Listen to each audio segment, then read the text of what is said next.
Come on in, everybody. Come on in because we are here for the Love is Blind recap of the reunion, y'all. Come on in.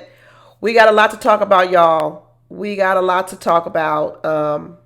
I'm still sick. I'm still nursing my cold, but I'm getting better. Thank you to everybody who's been sending me good well wishes and sending me recipes for different types of teas and concoctions and everything. Y'all so helpful. Y'all are so helpful. I really want to thank you for that. It's really uplifting to me. You know, when you're sick and you're trying to get better, it's always nice to know you got folks praying for you and who are looking out for your well-being.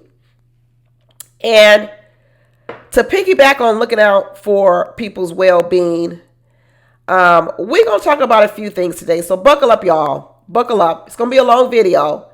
It's going to be a long video because I was really going to do a video before the reunion, but I got sick. And so I wasn't able to really do the video before the reunion. And the video was going to be called Get Ready to Get Triggered. What are your triggers? That's what it was going to be called. I was going to have a big old picture of Ashley and Tyler on the thumbnail. And my thumbnail title was Get Ready to Be Triggered. And I didn't get to do the video because I got sick. You know, maybe that was a way of the Lord stopping me. Because I was about to go in, y'all. I ain't gonna lie. I was about to go in on y'all. Some of y'all, not all y'all, because a lot of y'all, y'all treat me right. Y'all treat me real good. But there's a few of you who got real down and dirty and nasty in the comments when I did the videos on Ashley and Tyler. And I sat there and told y'all that Ashley's going to choose Tyler. And I tried the best I could to not tell you what I would do, who I would choose, because I ain't up on this stage. It ain't me. I'm already married. I already got my hands full of my own husband. I'm not out here trying to choose another husband in Tyler. So I was like, but I knew Ashley was going to choose Tyler.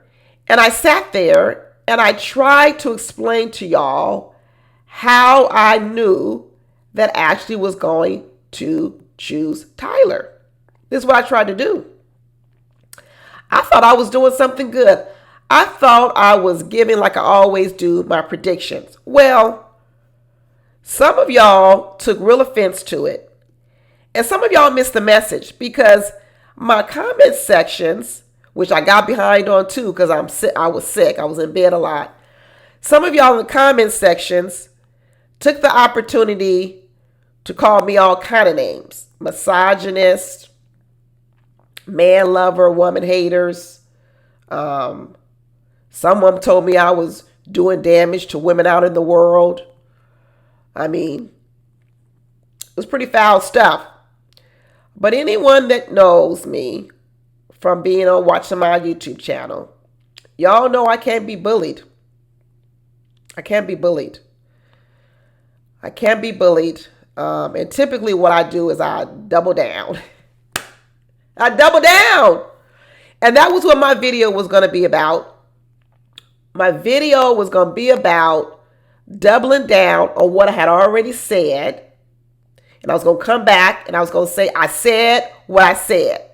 But the Lord stopped me. The Lord got me sick. The Lord, allowed this cold to come in my throat. And the Lord said, I know some of y'all mad right now because I'm saying the Lord said it, but sometimes life can show you better than somebody can tell you. And just that little bit of delay from me being able to feel well enough to speak on this camera. And now the reunion aired. And the reunion aired, and guess what happened? The show showed you better than I could tell you. You are wrong. Like I said, this ain't for everybody because most people were kind and nice. And like I've always said, I really don't care if you guys disagree with me. That's not a big deal. It really isn't a big deal. I think a lot of you go really, really left, or I keep saying, I should say a lot, some of you go really, really left, is I think the difference between me and you, like I'm still talking about the people where I go left with, is that I don't put, when I look at a person and I'm looking at behavior, I look at their behavior. I don't look at if they're a male or female. I don't look at if they're white or black. I don't look at if they're short or tall. I don't look at if they're cute, fine, or ugly. I don't look at none of that. None of that. I move all that out the way and I go straight to the behavior. Because that's how you read people. See, a lot of people get distracted by outward things. You know, they get distracted by race. They may assume one race is always bad. They get distracted by color. You know, oh, if you're this color, if you're black, if you're white, if you're Asian, they have different cautions with you. If you're short, if you're tall, if you live in this neighborhood or that neighborhood, they assign all these other characteristics to then determine whether or not they're going to look at your behavior and scrutinize your behavior. I don't do none of that. I don't discriminate. I don't discriminate.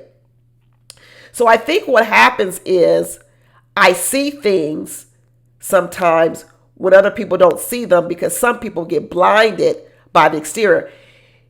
Any of y'all know me, my whole reason for my channel is to help women. I know y'all still don't believe it. Some of y'all still don't believe it. You think I'm here to put women down.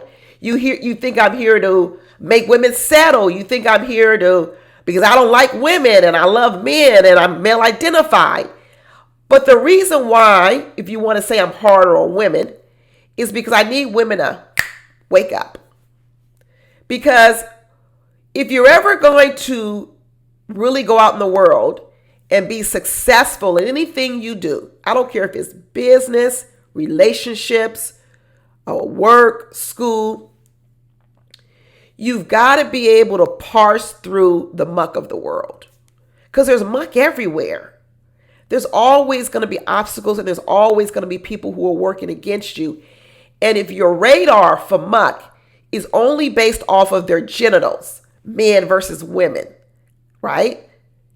Or black versus white, short versus tall, ugly versus cute, you're going to run into a lot of muck, And, I'm older than a lot of y'all. I grew up on stories like Little Miss Riding Hood. Anybody out there remember Little Miss Riding Hood, the wolf, right? Wolves in sheep clothing. Any of y'all know about any of this stuff? This is old school lessons, wolves in sheep clothing. And I'm not saying anybody that I'm talking to on Love is Blind is a wolf, but some behavior is wolf-like behavior, right? And if you don't recognize the behavior and you're only looking at the sheep or the lamb coating on the outside, you're going to miss it.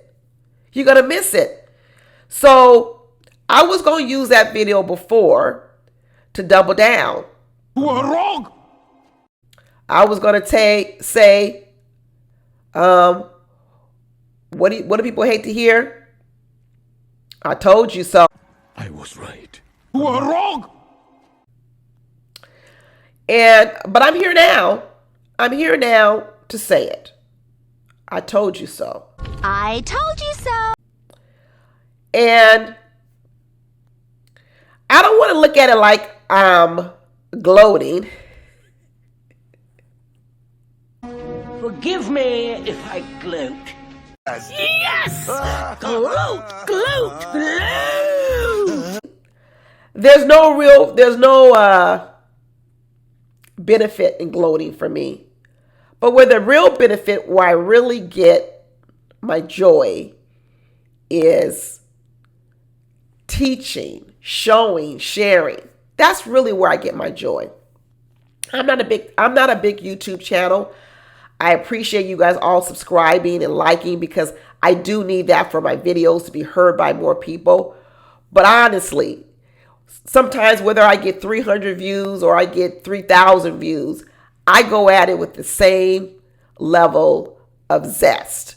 Because if one person hears what I'm saying and it helps them, I'm happy. I'm happy. But we're going to get into this reunion. And we're also going to get into what I was going to say before about I told you so. And like I said, I don't want to be here to gloat, but a little of it may be necessary. So buckle up, because I got one question. What triggers you? What triggers you? What are your triggers? Because this conversation might trigger a few people.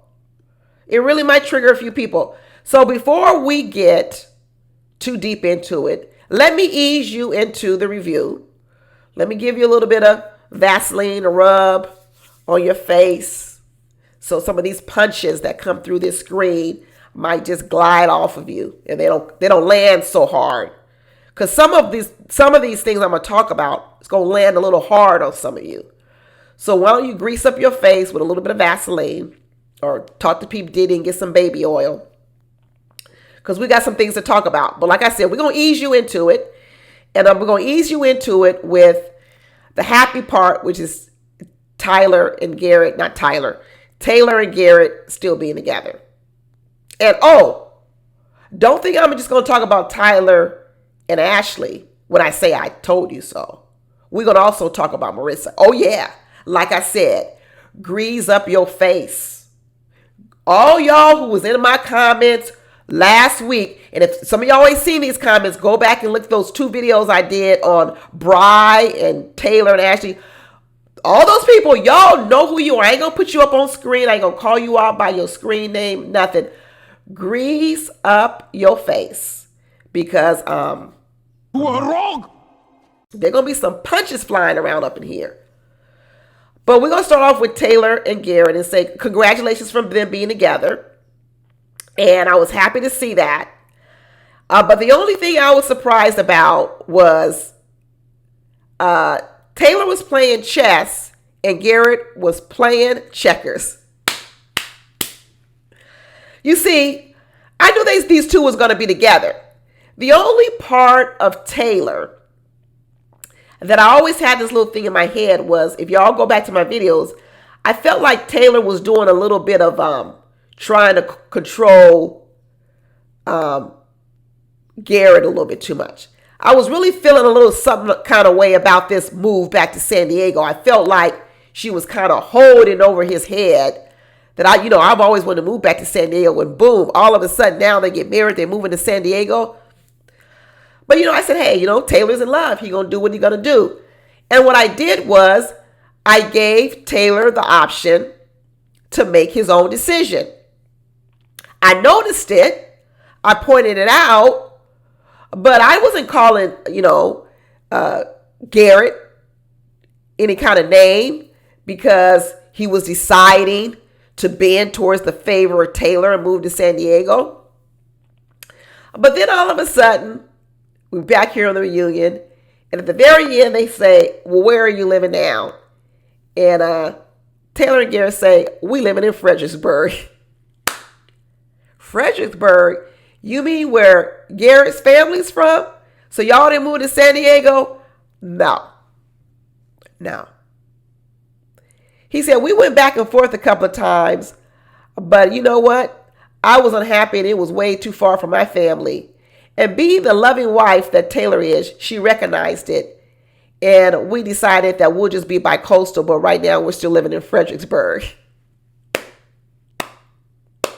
That's chess, not checkers. And then they said, now we're at a better place where maybe we can compromise. Let me tell you why they're moving to DC. Because Taylor wanted to move all the way to San Diego. That's where she wanted to move to. And Garrett never wanted to move to San Diego. So what Garrett did was, Garrett says, I need to close this deal with Taylor first. I need to close the deal. Closing the deal is the marriage. This is one thing I even talk about with women. Y'all don't know how to close deals. Y'all don't know how to close deals, then renegotiate the deals afterwards. You could call it manipulation. You could call it playing chess. You could call it whatever you want. But one thing I recognized about Taylor's initial ask of Garrett to move to San Diego, I thought it was a little bit overreaching. I did. I thought it was a big ask.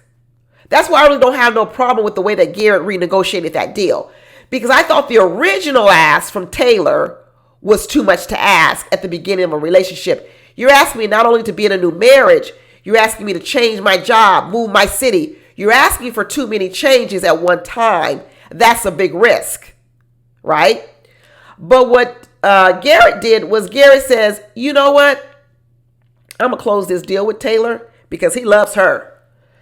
And what he did was he said, okay, I'm open to moving to San Diego. They got married. They were bi-coastal a couple of times, they said. They spent several months down in San Diego. And then Garrett says, this ain't for me. I miss my family. I miss my hometown. I miss where I'm from. This is too much. By now, shoot, Taylor's in love. She in love. She ain't gonna give him no marriage over this. Absolutely not. Absolutely not.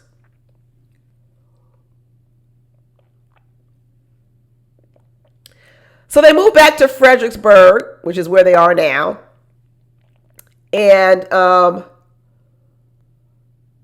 they decide that now the compromise, because now Taylor's probably thinking, hey, wait a minute, I got suckered. First she was going to move to San Diego. Now we right back down the street from your parents. So the compromise has now been, we can't just live, if we can't live in San Diego with my parents, then why should we get to live in Fredericksburg with your parents? So Taylor's, her counteroffer, this is the second counter. Remember, Taylor offered San Diego. Garrett said, okay. Then he didn't like it. He says, well, I'm going to counter you with Fredericksburg. And now the second counter is DC. That's where they are. And there you go. That's marriage. That's marriage. That's what it looks like, y'all. I hate to tell y'all that's what marriage looks like. It is a series of compromises. Marriage is actually a series of compromises. That's why when I hear people always saying what they gonna do, what they not gonna do, that I want this, I want this, I want this. I would say, if you don't know how to compromise even in the dating phase, if you don't know how to play chess like Garrett knew how to play chess with Taylor, you ain't gonna close no deals. You're not gonna close any deals. So let the game that Garrett played with Taylor be a lesson to a lot of women. And I know a lot of people are going to look at it as, oh, he manipulated her. No, well, let me tell you, I can say that Taylor was manipulating Garrett when she asked to go to San Diego because she knew how much Garrett loved her, and she knew I can ask him for anything I want and he'll say yes to me, right? It's just like when women give men sex and then say, oh, I'm going to ask for something right after I do them right in the bedroom. You could call it manipulation. Sure. Your kids manipulate you. You manipulate husbands. Husbands manipulate wives. People use all sorts of techniques. But in the end, that's what marriage takes. Compromise. It takes compromise. And since we're talking about compromise, I want to move into the next I told you so. I was right. The next I told you so. And I'm going to talk about Marissa and Ramses because I took a lot of flack about Marissa and Ramses. Everybody told me that I was a man lover and a woman hater. And I said, I don't know how many times I got to tell people I don't like Ramses. I didn't like Ramses from really early on. And I really didn't like Ramses when he went in on that military thing. If any of you have been watching me all series long, y'all know when I really got up the butt of Ramses. I was done with Ramses when he went on that military thing. And looks like he got rid of the roach clip because he got dogged down in these streets. But he still got that Jerry curl juice in his hair. He can't get out of the 80s. Ramsey can't get out of the 80s. He is an 80s man because even that outfit he had on looked like an 80s outfit. It looked like something from Soul Train. Y'all ever watch Soul Train? That looked like something bell bottom. Somebody will come down the road, come down the Soul Train line and dance into with the roach clip and the roach. That was straight out of the 80s. But y'all got distracted with Ramses and Marissa. You guys were so focused on Ramses, you completely didn't even see Marissa. I already know how to scam you guys. And when I say you guys, I'm talking about the people who was in my comments acting a fool. All you other people don't, you're not in my you guys, so don't be getting mad at me. But I already know how to scam you guys. Because all I got to do is dress up the scam with a woman, and you're going to fall for it. That's it. I just got to dress her up as a woman. Because I think you guys see women as victims. You see women as a weaker vessel. And I don't look at it that way. I don't look at women as less smart, less conniving, less anything. I look at them as just as capable. And y'all somehow, kind of in a lot of ways, are putting women down. Marissa is a whole person in the U.S. Army. I think she's in the Navy.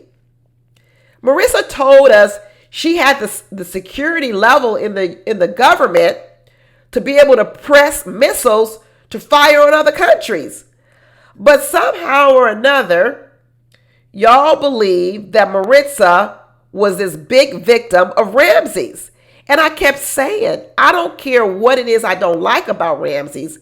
I can also see Marissa. Like I said, I can also dribble and go down to the court at the same time. Some of y'all are good shooters. You could shoot and make a lot of baskets. Some of y'all are good dribblers. But you're not good at dribbling and going down the court. Which means you can't do two things at one time. I can see the flaws in Ramses, and I can see the flaws in Marissa at the same exact time. That's it. This how I am. This how I am. This how I am. This is why in my life, I really haven't fallen prey to a whole lot of scams, right? Have I been scammed? Yes. But is my life full of them? No. Is my life full of men who did me wrong? No. Have there been some men who done me wrong? Yes. But do I have a whole line of them? No. Do I have a whole lot of battle scars? No. And it's not because people haven't tried. It's because, like I told y'all, I was raised on Little Miss Riding Hood. I'm old. I was raised on Little Miss Riding Hood and the stories of wolves in sheep's clothing. And I grew up in a big city. And when you grow up in a big city, I grew up in LA, you have to be taught very, very early on to learn how to navigate streets, look out for things, be aware. Because you're in a big city, and in a big city, there are a lot of predators, and there are people who want to do you wrong. I remember very, very vividly, I remember things from my childhood. I remember a childhood memory of wanting to, stay out longer past my curfew. And my father saying, no, you can't stay out past your curfew. And I remember saying, I don't understand. I'm getting good grades in school. I'm a good daughter. I don't understand, Daddy, how you can't reward me and trust me that I'm not going to be out here doing horrible things after this curfew hour. And I remember my father saying, I'm not worried about you, and I'm not worried about your judgment. What I'm worried about is all the other people who are out at that time of the night. And a lot of those people who are out at that time of the night are out at that time of the night to do harm. I remember that vividly. Vividly, I remember that. And I remember that resonating with me, that it's just not about who I am. It's also about who other people are. And that's why I feel like a lot of people got turned around when I was talking about Ashley, because everyone was attacking me as if it was what I would do. And I said, I'm not even talking about what I would do. I'm reading Ashley. I'm reading Tyler. I'm reading Bri. It has nothing to do with my opinion on what I would do if I would marry Tyler, if I would do what Ashley did. What I did was I understood who Ashley was, and I listened to Ashley. And furthermore, I listened to the way Ashley talked, the way she spoke, the way she moved. And that's why I came to the conclusions I did. And I'm going to say the same thing about Marissa. Like I said, I told you so. Go on. Gloat if you want to gloat. I told you so. Y'all want to be the sleuths? All you sleuths out there doing investigation? Did y'all hear the part where Maritza said at the very end that she was sleeping with Ramses a month after the show even aired? How y'all feel now? What triggers you? What are your triggers? Here you went so hard in the paint for Maritza, painting her as the complete victim. She went through that whole ordeal with Ramses. And not only a month later, she said she was sleeping with him. And I read something else. She did another interview. Not only was she sleeping with him a month after, 6 months after, because you could say, well, a month was so soon. Nah, now we're talking 6 months after. Maritza reconnects with Ramses one more time. She does. She seeks him out again. And what she does is, she says they start talking on the phone. They have a long conversation. And all of a sudden, she says she starts to feel like maybe they can get back together again. And guess what? He rejects her again. And what I told y'all about Maritza from the very beginning was I said that Maritza is a chameleon. She changes to fit the person who she's with. She's a chameleon. She's inauthentic when she comes initially to a relationship. And she uses his facade personality in the beginning to reel the guy in. Once the guy knows who she really is, he doesn't like her. He don't like the real Maritza. Yeah, I put a Z in it again. Where my viewer out there who said, why you keep calling her Maritza and not Marissa? You must have a Maritza in your life. I do. I got a Maritza in my life. So I can't keep calling Maritza. I'm a try, but y'all just work with me. I'm old. But anyway, so now we find out that Maritza, who everyone went so hard in the paint for to protect her, that she was such a big victim of Ramses. And I said she's not a victim of Ramsey because I'm telling you right now, every time Ramsey uses the word energies, what energies are you guys thinking he's talking about when he says, I can't be around these energies, and if I had to live with these energies, it would be detrimental to me. And I said, y'all are overlooking the word energies. It's a euphemism. It's a euphemism for Maritza has a nasty attitude. And you know when y'all saw the nasty attitude? On this reunion. You are wrong. Marissa was out the box. She was so far down Nick D's throat for Hannah. And she's best friends with Hannah now. That's another red flag. How the hell can you be best friends with Hannah? Like I said, you will learn something about a person by who they hang around. The fact that Marissa is designating Hannah as one of her best friends, Hannah, who is one of the most mean, evil, vile persons on this show, now Marissa is her best friend? Girl. And the way that Marissa jumped down the throat of Nick D. Now, is Nick D a liar? Absolutely. Like I said, I can dribble and go down the court at the same time. I can chew gum and pat my head at the same time. But that don't mean I don't see Marissa.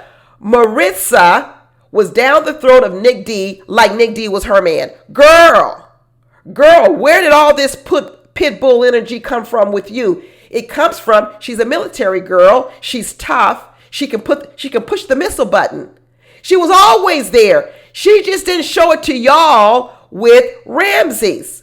But listen, I listened to words. I heard the words energies. I heard what that mama said about her own daughter, and I believed Ramses, and I believed the mama. You are wrong.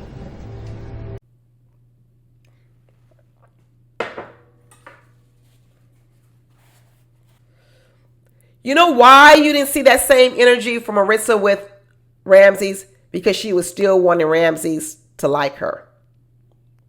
But that energy has always been there. Just like that mama called her a B, that mama said that she was evil, and Ramses told y'all to your face that he couldn't deal with those energies.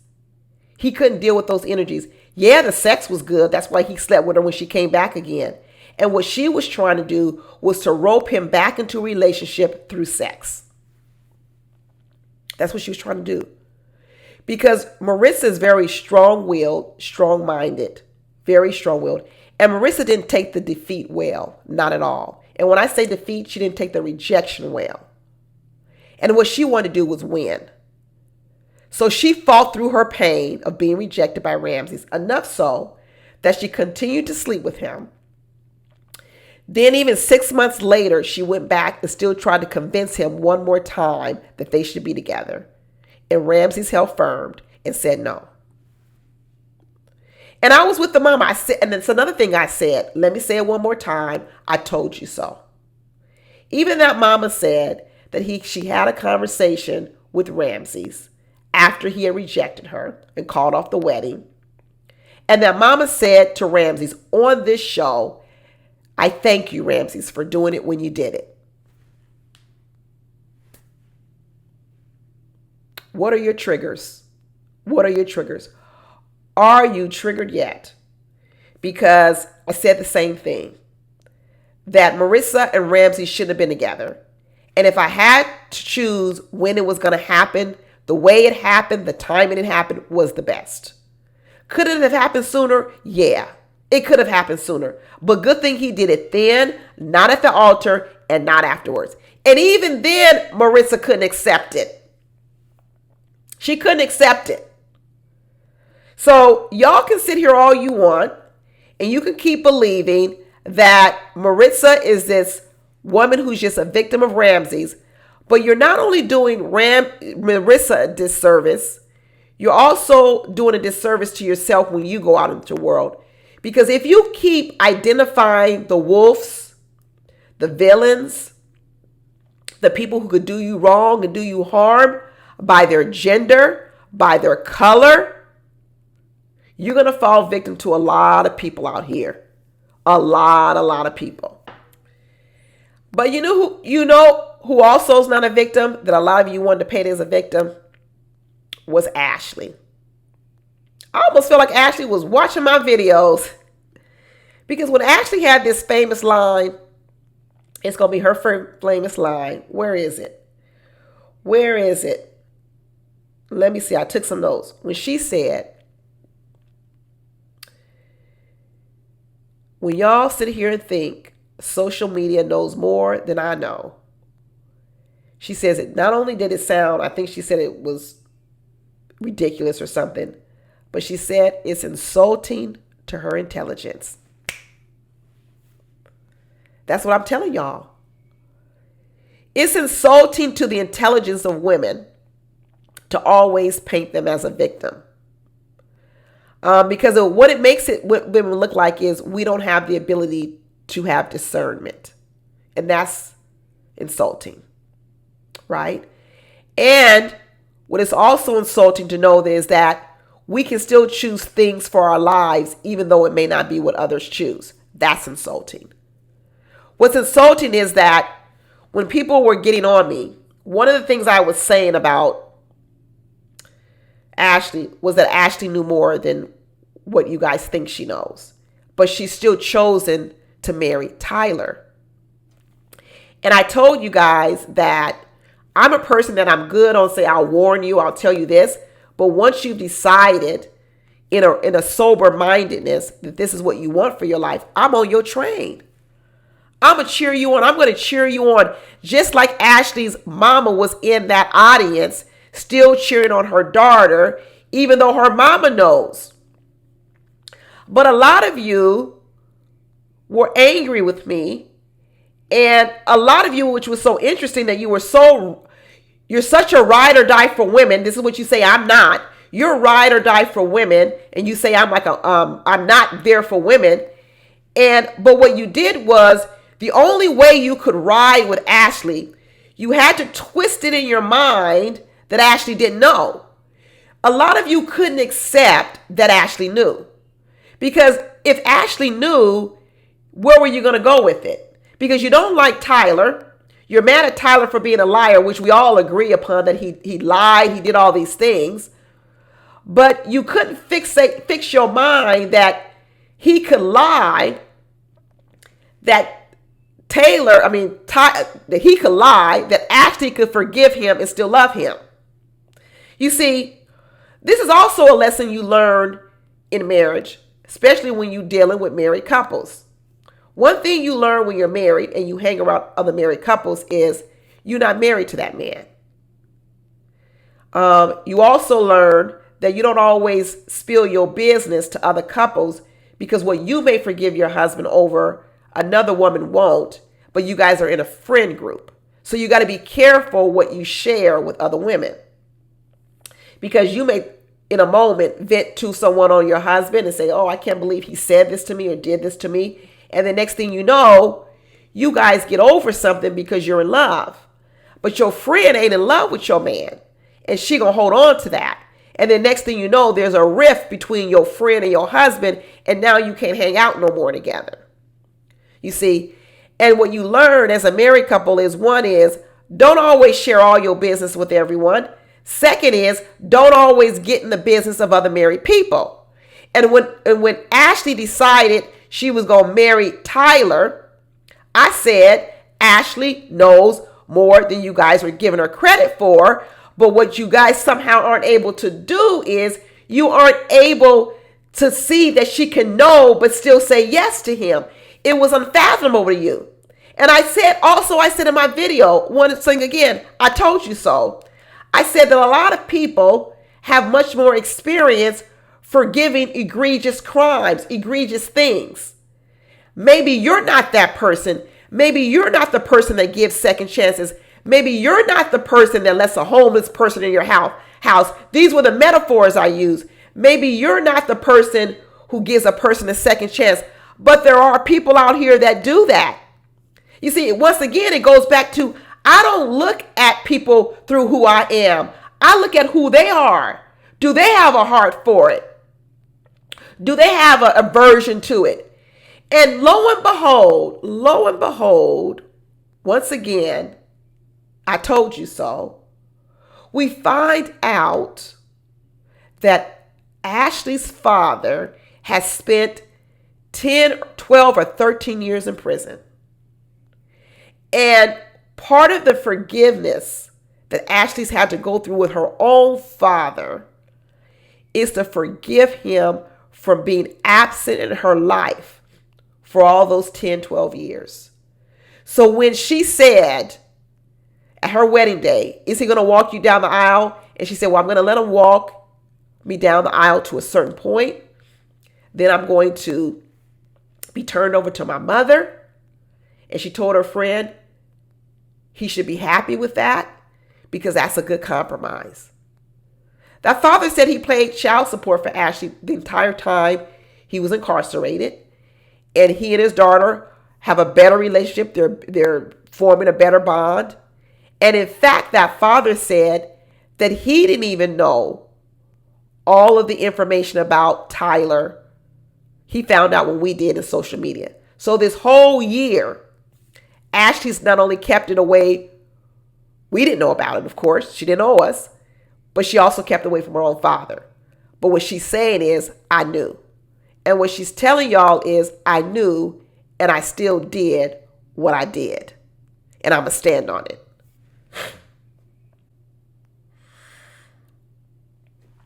Folks got to stop bullying women who don't think like them. Because we got a whole lot of names out here calling women pick-me's, you're settling. These are all words to place on women because of women who choose something different for their life. And this, I don't like any of those words. Pick-me's, you're settling. If you know on my channel, I totally rebuke those words, because what those words are saying is, I can only choose what's good for me based on what's good for you. Right? Although you don't see value in this man, this situation, this whatever, because I see value in it, then I'm looked down as less than. That's bullying. Right? That's bullying behavior, calling someone pick me or you're going to settle. Like I told everybody settles. I don't care. Line one man up in front of me with a wife, and I will tell you that wife settled. Line one man up with a wife, and I'll tell you that man settled. Everyone settles. So don't let nobody out here bully you, trick you into doing what you want to do in terms of your own life. Now, part of that is also dealing with the consequences of whatever decisions you make. But Ashley's a big girl. She can do that, right? In the end, if she made a wrong decision and she went with Tyler, guess what? She'll have to stand on business later and say she was wrong. That's what she'll have to do. But if it's her decision, I'm not going to name call her. I'm not going to put another knife in her back. No, I'm going to encourage her. I'm going to say anything I can offer to help you get all of the hurdles y'all might have in front of you, I'm going to do it. But there's some women who even once a woman has chosen her decision, they want to bully her and further knock her down. But yet I'm the one that doesn't like women. And I started to think about, why do people think that? And I think a lot of what happens is that when people see you make a different decision than what they would make for themselves, some people internalize that as, well, are you saying what I'm doing is wrong? So imagine if you chose the blue shirt, but the person told you to choose, and the other person chose the red shirt, and you said, no, I like the blue one better. Some people take that as, oh, are you trying to tell me I'm wrong because I chose the red shirt? No, that's not what I'm saying. I'm just saying the blue looks better on me. The blue may not look better on you. You may look better in the red shirt. That's good, girl. That's your color. But blue is my color. So just in me choosing something for me is not putting shame on you because you chose something different. And a lot of women act like because a woman like Ashley chooses a man like Tyler, that she's crossing the picket line. Oh, we got to all stick together because by Ashley choosing Tyler won because he did win. He won, y'all. Tyler won. Okay. Bri, Tyler won. Okay. He won. And what people can say is, well, Ashley allowed Tyler to win. And we want Tyler, we want the men of the world like Tyler to be taught a lesson. And if we keep having people like Ashley, give these men passes. That's another thing people can say. Why are you giving Tyler? I'm not giving Tyler a pass. I'm not marrying Tyler. Ashley met Tyler. Ashley's forgiving Tyler. Ashley's giving Tyler a pass. I'm not. And who Ashley gives a pass to does not dictate who I give a pass to. I don't understand why women have group think. Just because Ashley gives him a pass, people think, well, that teaches people like Tyler that they can treat women any kind of way. No, I don't care what it teaches men. You are the final stopgap. I don't care what behavior Tyler can have with Ashley or any other woman. It doesn't mean that when he gets to me in his life, I will allow the same things. Y'all have given away all your power. You act like because Tyler can have his way with Ashley or Ashley can have her way with Tyler, that now you become a victim of Tyler. No, you don't. No, you don't. Once again, you guys, to me, in my eyes, are not giving women their just due power, their ability. And I've always said it, that stop acting as if women are so weak that we can't handle our business out here, and stop thinking that every time we get taken advantage of is because we were victims. Sometimes it's because we willingly went into those situations. I understand that there are victims, but I think where we've gotten to a point is we don't hold women accountable for their decisions. And so every time they get in a sticky situation, they're allowed to always say, well, it was the man's fault. Sometimes it is, but it's not always. And if you always go into situations looking at yourself as the victim, you are subjugating your power away. I am mighty. I am a warrior. I am powerful. I can control my space. I don't have to look at myself as this little person that's meek and mild and can be preyed upon. Folks can try it. Folks can try it. Like I said, there's wolves in sheep clothing. There's Little Miss Riding Hood. It can be tried, but it doesn't have to be successful. A lot of this stuff that went on with Bri and Tyler, and we talk about when we were making Bri, the baby mom, be the victim. Remember, Bri and Tyler have been best friends a long time before they even entered into this baby making system they got going. They were best friends, which means Bri had a front row seat to how Tyler was running around in the street. You guys have brought out all the testimony of Tyler from ex-girlfriends, evictions, credit, everything. So you mean to tell me that you think that Bri, who had a best friend where they were going to these orgies, doing all these switcheroos with women, Bri was there, she saw it all, but guess what she did? She still chose him as the person to make these babies with. Did she not know the truth too? No, she knew the truth. She knew the truth then, and what she decided to do was still do it, because you know what she wanted? She wanted a baby. She wanted a baby. She was at that negotiation table with Tyler. She wasn't there to be a victim of Tyler. She was there to get something from the deal, and what she got from the deal were 3 kids, which is what she wanted. That's what she wanted. She wanted 3 kids.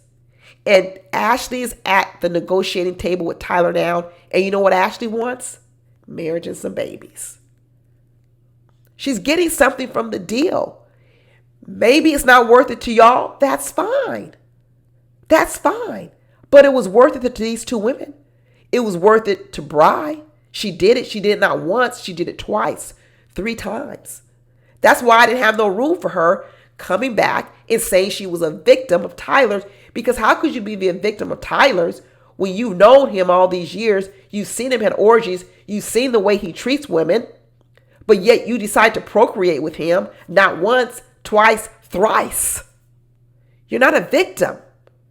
You willingly went into this with all the information. You too are a military woman. You're tough. You know all this. But you still did it. But yet when things go wrong, you want to rely upon the victim card because you're a female. And in Bri's case, she's a female, but she's a lesbian that don't even really like men, but still did it because she wanted what she wanted, and she did what she needed to do to get what she wanted. How can you be a victim when you do what you do to get what you want? You're a participant.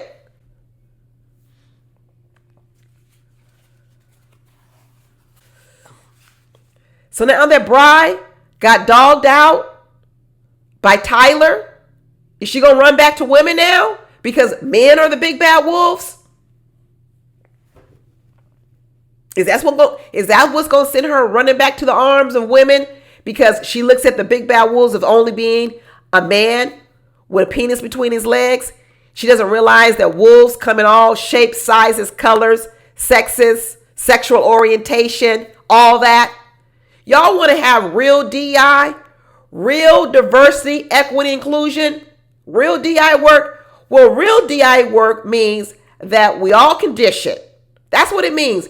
It doesn't mean that everyone gets to be protected and not looked upon as everyone's the victim. No, what it means is we can all be victims, but you know what else we can also be? Equally, share equally, DEI, we can also be perpetrators. We can also be predators. Yep, that's exactly it. So stop looking for predators and people who do wrong based on any of this race, creed, color, sexual orientation. Stop it. Look at behavior. Once you look at behavior, I'm telling you, you'll become sharper out here in the world. You'll become way sharper. Another I told you so moment. If y'all really think back to when we got this word sperm baby, we never actually heard Tyler ever call his kids sperm babies. Who we heard use the word sperm babies was Ashley. Ashley. And like I told you before, Ashley knew the whole story before she got on that camera. And she told us she knew everything before they got on that camera. And they recreated that scene. And what Ashley decided when she was recreating that scene was she was going to tilt the story. She was going to paint the story. And she chose to use the words sperm babies. That's what she chose to use. And Tyler went along with it. We never actually heard Tyler use the word sperm babies. It was Ashley. So when Tyler told Ashley the story, the truth, whatever part of the truth he told her, Ashley came back, said, okay, we're going to do this on camera because it's going to come out. I don't want to look like I don't know. I don't want to look like I was naive, because that's what Ashley didn't want to look like. She didn't want to look like she was naive. Y'all preferred Ashley to look naive. Ashley said, I don't want to look naive. I don't want to look like I was, out here being boo-boo the fool. No, I want people to know that I'm a strong woman and I can face challenges head on and I can still decide something different. And Ashley said, we're going to tell them the story. And Ashley told the story in her words. Her words. She was the one that framed those kids as sperm babies. I told you guys, once again, I told you so, that Ashley was the one behind the scenes pulling a lot of these strings. When you guys said that Tyler had stopped talking to his children, I told you so then. I told you so. That it was Ashley behind the scenes influencing some of these decisions. Because just like I told you with Taylor and Garrett, married couples, wives have influences on their husbands, and husbands have influence over their wives. And Tyler loves Ashley, wants to be with Ashley, because what Tyler is getting out of the deal, y'all want to know why he left his children? What are your triggers? What Tyler is getting out of the deal is what I told you he was getting out of the deal. And that is when he first had the original deal with Bree and the lesbian couple, he got what he wanted, which was babies. He wanted babies because even his friends said that Tyler had said when he was younger, he was never getting married. So that was an option for him. I can have babies with this gay couple because I'm never getting married. So I don't have to worry about having to have babies with a wife, because in Tyler's eyes, he never get married because what he wants to do is run the streets. See, when you see two people come together, don't always look at the victim. Look at what two people are getting out of the deal. Tyler, it's called motive. If you ever in a court of law and you ever be a jury, they got to prove things. They got to prove not only that you did it, they also got to prove motive. Yeah, you did it, but why did you do it? That's important, because if I don't understand why you did it, it makes it hard for me to believe you did it. And a lot of you don't like to get into the minds of why people do things, so therefore you never can believe that they could do it. Y'all could never believe that Ashley was still going to choose Tyler because you didn't understand Ashley's motives. I understood her motives.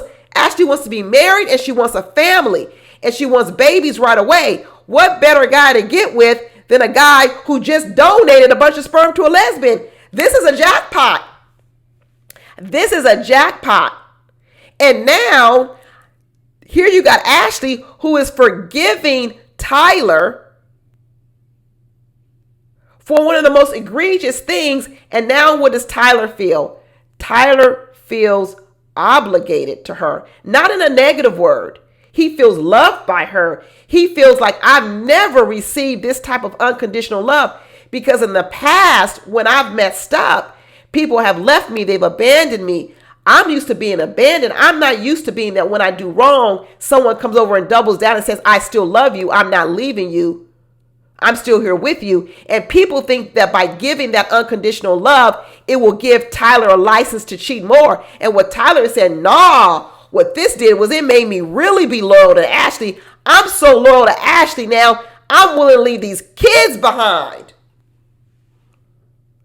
I'm willing to leave these kids behind because I finally got what I really wanted. You see, Tyler thought that when he was having those kids, what he was trying to get was unconditional love. That's why he wanted those kids. I said it from the very beginning. That was his motive.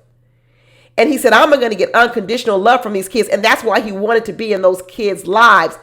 But what he realized was at any moment in time, guess who could snatch those kids away from him? Their mamas.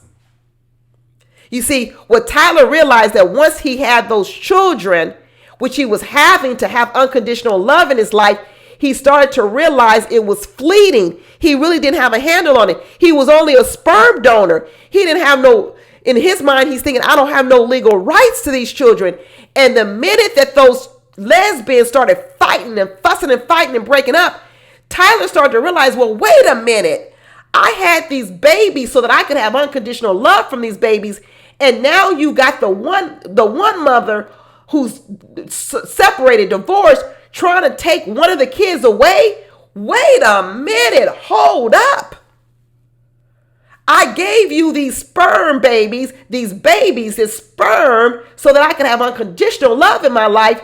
And y'all about to snatch it away from me. And what Tyler did, he doubled down. He said, nope, before I'll let you take this unconditional love from me, I will sue you in court for the ability to be with this son of mine, these daughters of mine. And that's what he did.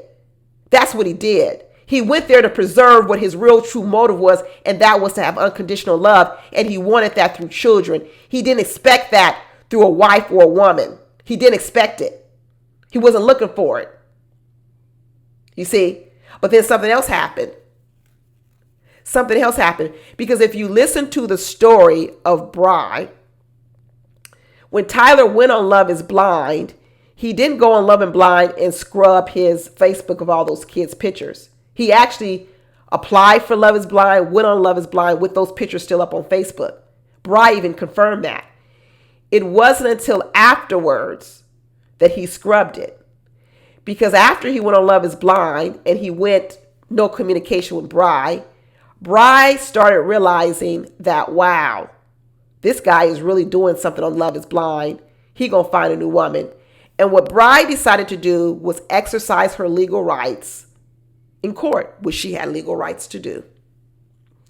And once again, what Tyler was faced with, so first it was the girl Deshawn trying to take the kids from me. Now we have Bri. Now we know Tyler ain't paying child support, little child support. I don't know. We know he's doing a whole lot of things wrong. But all I'm talking about, once again, don't nobody drop down in my comments talking about I'm giving Tyler a pass. I'm not. I'm talking about motive. It's two different things. Motive. Once she saw that Bri was also utilizing the courts, this is happening at the same time that Tyler finds a substitute for unconditional love. And the substitute for unconditional love becomes Ashley. And what Tyler realized was, I can keep tying myself to the children and to Bri, who I already realized they love ain't unconditional. Because right now, the children can't control themselves. The children are controlled by the mama. And he says, I'm going to hitch my wagon to Ashley because I'm here for unconditional love. I said it from the very beginning that Tyler is looking for love. And he has found that in Ashley, unconditional love. And what Ashley has found in Tyler is love, ride or die, like she said, second chances. She wants a family. She wants a husband. She wants of children. She wants Christmas tree ornaments. She wants matching pajamas. And guess what? She got it all. She put on their matching pajamas. She showed us pictures. They did that Christmas tree ornament. They went on vacations. They kissing. They're smiling. They're happy. The only thing I said in my video, the one y'all was calling me a misogynist and all this, was at some point in time, I want Ashley and Tyler to find a way to still integrate those children into their lives. some kind of way. I still want them to do that. I think they need to do that. I really believe they need to do that. Maybe they will, maybe they won't, but it's still what I think. This is the part I'm injecting what I think. If it's what they decide not to do, it's what they decide not to do. A bride knew who she was having a baby with. She knew. She was his best friend. She was at the orgies.